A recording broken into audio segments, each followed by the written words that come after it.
জাকাতের টাকা কি গরিব আত্মীয় স্বজনদের নতুন জামা কাপড় কিনে দিতে পারবো?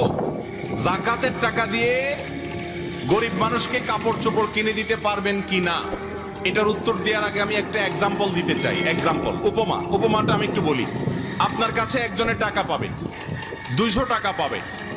200 টাকা আপনি ধার নিয়েছেন, সে টাকাটা আপনি তাকে ফেরত দিতে হবে, সে পাবে তার পাওনা টাকা। বাজারে দেখা হওয়ার পরে তাকে বলছেন, ভাই এদিকে আসেন, আপনি না আমার কাছে 200 টাকা পাবেন? বলে হ্যাঁ। বলে আসেন।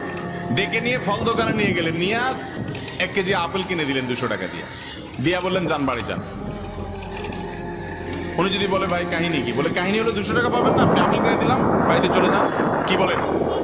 মায়ের একটাও নিচে পড়বে? আমি তোমার থেকে টাকা পাবো, টাকা দিয়ে কি আমি আপেল খাবো না টক টমেটো খাবো সেটা তো আমার ব্যাপার, তুমি আমার আপেল কিনে দেওয়ার কি? আল্লাহ তাআলা কোরআনে কারিমে বলেছেন, ওয়াফি আমওয়ালিহিম হাক্কুল লিসাইলি ওয়াল মাহরুম।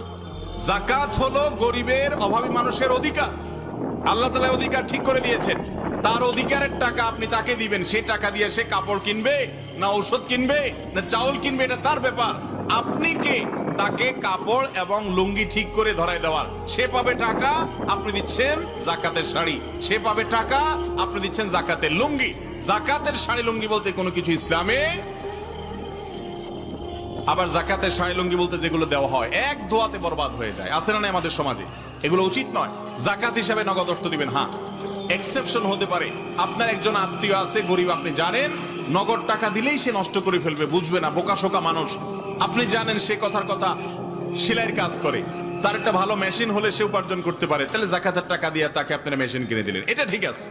আপনি